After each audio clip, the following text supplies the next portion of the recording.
Welcome back, everybody, to Turkey Talk, brought to you by the Wild Faith Podcast. My name is Evan Bungham, and I have my co-host, Luke Timmons, with me here today. Today, we're going to be talking about some unique tactics for scouting turkeys this spring, just being that the season here is 2 weeks away, ready to kick off in Minnesota. Fired up. Luke, how are we doing today? We're a day closer to turkey season, so we're That's doing right. better. Yeah, I was talking to Jen about this before I hopped on, and I was like, I'm done. I can't talk. I'm like, we've talked about turkeys for like a month and a half. I got nothing left to spew out any sort of knowledge I may have, where it's like it's all out there. So if you haven't listened to any of the turkey talks or some of the vlogs we've put out or the pods, go back and listen, because pretty soon, man, it's going to be live action. So. Well, it's like one of those funny things, you listen to athletes that, they sit there and go through press conferences and they get asked the same question over and over and they give the same responses. And it's like, we've been working up to this the whole entire winter. Mm-hmm. I mean, really, for me, I'm turkey nuts. So like, I kind of wait for turkey hunting year round, but like been waiting. We've been talking about it. I've been thinking about it, and it's time. There's like no more, we do have some more valuable content to bring out to you guys before turkey season here, but like I am just ready to go hunt. Yep. It's not quite go time, but getting closer. Just about. So a lot more, I think I'm going to try and, it's relative topic, because I was talking with Jen, trying to get out and do some scouting before work on Friday, maybe take Liam out because he doesn't have school. But yeah, so I mean, as far as like breakdown is like, what's your initial first step as scouting goes? Ultimately it comes down, first of all, you hunt in public or you hunt in private. Yep. And honestly, if you look at it either way, it doesn't necessarily matter, because it's going to break out the same way for what you're going to do. I'm looking at where it's just differences of, do you have familiarity with the area? Like, are you used to the ground that you're about to go walk, or is this, ground you've never been on before? And we'll just keep in relative terms saying that you have been on this ground before and you have a general idea of the lay of the land. Like, typically, especially what I like to do, I like to roost birds. So like, I like to go out in the evenings, hit an owl hoot, or if I'm ripping a coyote call or whatever that is, just seeing if I can get one to fire off and just get a general idea of where that bird's located at, because they might switch roost sites. It might be they get a crazy storm. Like we just, once again, love Minnesota, just got another, it's still snowing. So I think we're at like 5+ inches right now. So we got another blizzard, but you might get a crazy thunderstorm that blows through and moves birds around, or maybe they got bumped from another hunter or a coyote bumped them or something like that, and they change roost spots. And, but no, I like to go through and do that in the evenings. Otherwise, I'm generally breaking it down to where I'm going to try to get myself in a general area where I think I'm going to hear those birds fire off in the morning. And if it's quiet and don't hear any birds, at least I know I'm in a good spot. And I honestly, a lot of that's all attributed to the Onyx, and just for really doesn't have to be Onyx, just any mapping software you can go through and find that transition of either field line to woods, or breaking that down from, just that edge of cover, if it's from, grass to trees, or if it's from pine trees to oak trees, whatever that might be. No, it's great. I mean, as far as like, I guess, if you know your spot, you know what you're kind of looking for. But if you're going into somewhere blind, obviously, using something like Onyx is kind of can get you in the general area. But one of the best, I think, is scouting from the truck, because you can cover, especially in the morning, you can cover a ton of ground, and you can watch birds doing their thing out in the fields. Well, it's been amazing to see it here in the last, I know for probably 2.5 weeks in southeastern Minnesota, they've been fired up. But here in central Minnesota now, probably for sure in the last week, I would say. I'd say probably 3 weeks even for southeastern Minnesota, but for sure the last 2 weeks here in central Minnesota, seen a ton of birds. I mean, all of a sudden, it's like they start coming out of the woodwork, and it was just like they're out in the fields, they're out strutting.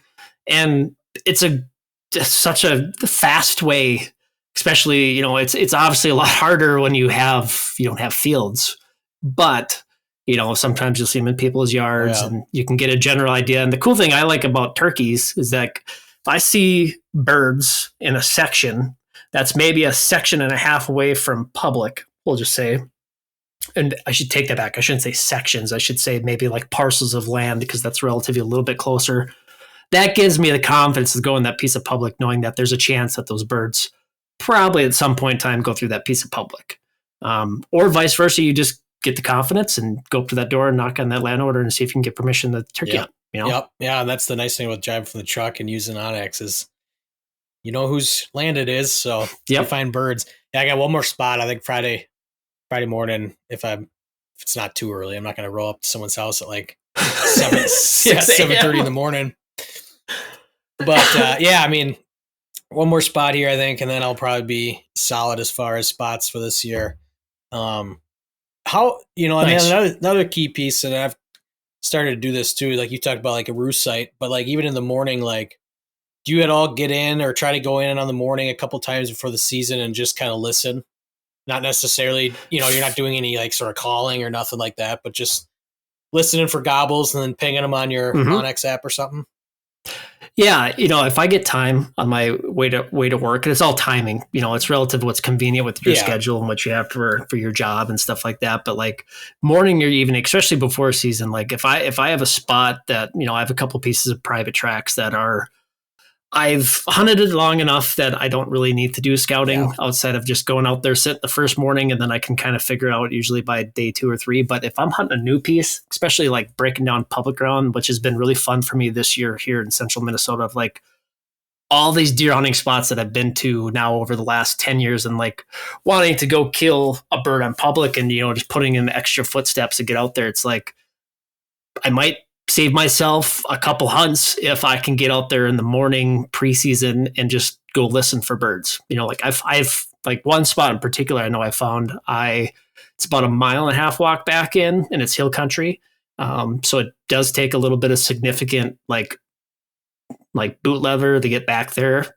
And I feel like I have a good idea where they're at, but like I would feel way more confident if I went in there a week before season, listened for one morning, confirmed my intel that I already had previously, and then go out there opening morning. I'd feel pretty darn good about it. No, absolutely. What are you looking for? I mean, when you're doing something like that too, like for sign. Yeah. So, I mean, like I've probably these last 3 weeks here, we just got back from Florida. So that was really hard for me not to have a Florida tag in my pocket to go kill an Osceola. But, for me, like going back about 2 weeks ago, I was on this particular piece of public that I was talking about, like looking for roosting sites, like looking for scratching, like especially like where this spot's at, it's in hill country. So I'm looking for those kind of those saddles or those peninsula points where they flatten out a little bit and you can get those good scratching signs if they're scratching for acorns or for bugs or whatever it is. And finding those and then kind of correlating that to finding the roosting sites. And roosting sites, they kind of stick out like sore thumb because you look down the ground and all you see is droppings, more droppings. And then you look up at the tree and you're like, oh, it's a pretty good roosting tree. Good. And then there might be 3 or 4 trees like that within a given couple of acres. And then, mark those on Onyx. And that's the hard thing about public or just really in general. If you're going to a new spot blind, like, I don't know if those birds roost there or not. You can go by how fresh the scat is and stuff like that, which is pretty relative. But that's where it's nice, just like I said, going in there that morning before, that evening, and like confirming that, like, yep, they are in this location, and I know that. But yeah, no, just looking for fresh sign, scratching sign, and obviously tracks and stuff. But that could be kind of hard. Yeah, if they're moving. Do you do much trail cam use for turkey hunting? On the home farm, I do. I don't do it on public. I kind of like the nostalgia, and it's also a lot of different pieces of public. You can only leave your camera up for I think like a day. Yeah, I can't leave it overnight. Yeah, and that kind of takes away. I don't know. Like that's a good debate question right there. Is like are trail cameras relative for turkey hunting? And it's I look at it a slippery slope because then you could say the same thing for deer. I know. I look at it where it's like back home. It's something I have cameras up year round just for security purposes and just, monitoring the farm and stuff like that. And it's like, what if turkeys walk by? I know they're there. Like, I know it's about the same time every year. About 3 weeks ago, birds start to show back up on the farm. I usually will get like 6 to 7 birds that will stick out the winter at the farm. And then just like the deer, they'll migrate to the big woods. And then it's all of a sudden, it's like bring on like end of March, and all of a sudden every critter's back in the woods. And, you know, there's a really good flock this year. So. No, absolutely. Yeah. I would think, honestly, I don't have a single trail camera out. I thought about putting a couple out just on some newer pieces just to see what's shaking for those mornings or whatever. I can't get out and look around, but what do you, I mean, as far as food plots, I mean, shout out to Domain because we've been using their stuff for the last couple of years.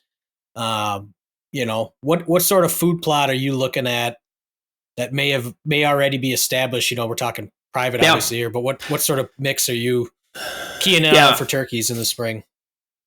I'm really excited to kill a turkey over a clover plot this spring. I mean, it's not in particular like, you know, when you think of habitat work for turkeys, you know, talk about native grasses, you're talking about those transitions of edge cover, and, you know, from a food plot in particular, like the nice thing about like a clover field or any fresh green stuff like that, there's going to be bugs that they're going to pick through. They're going to eat some of the clover. I mean, turkeys are interesting. Like I just was watching a video of a guy that shot one, I want to say it was down in Florida a week or two ago. I mean, turkeys will eat a lot of crazy things, and people think that, I mean, they're coniferous creatures. And like he had what he had. He had a whole gullet full of rocks, like typical birds doing stuff. And I think he had like, it's just unfortunate. I think he had like 2 or 3 fishing lures that he ate. Did see that. And then, and then he had just a couple other like random other things. And they'll eat snakes and a bunch of random crap. But like, you know, the nice thing about planting a clover plot, it's a good area. Like I said, they can get out in the morning, they can pick bugs, they can go through and they can eat clover if they want, but it's a great strut zone. You know, like that's where like we have that 1 acre, I'd say it's about like 3/4 of an acre plot, that the long strip plot. I mean, strut central, like those birds, regardless if we didn't have clover in there or not, would strut through there. But now that we've got clover through there, I'm hoping that we can kind of tighten up that roosting spot right there. But, you know, I think throughout the farm, we have 7 or 8 kill plots, I want to say. Maybe it's 8. I can't remember. But they're all clover. I think they're all comeback kids. So they got a really good mixture of chicory. And then with that, I think it's the Ladina clover, that white clover. And turkeys love it. And, you know, the nice thing about those hidden food plots that we have and like those kill plots is that sometimes that's enough for that bird to stage up in that tiny little, we'll just call it like a 1/16 of an acre, maybe less than that food plot. He's going to strut in there for 10, 15 minutes with a hen.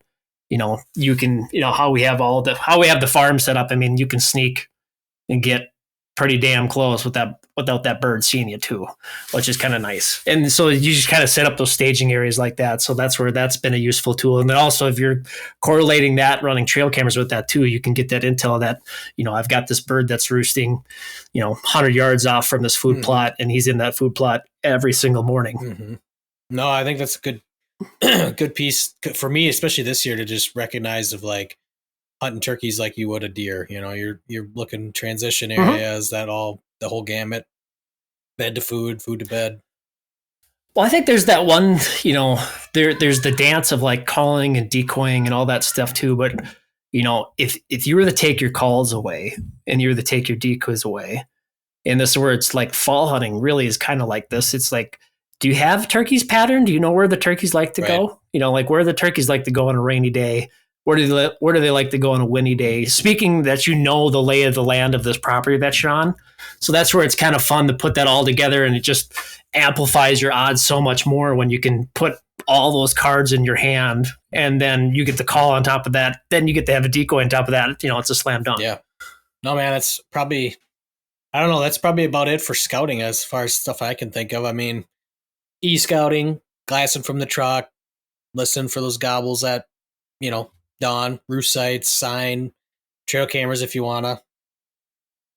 Drone scouting. That's a slippery. I have no. I don't know if that's legal or not. I have not done it, so 100% would say that would be illegal. Yeah. I would think they'd hear it too.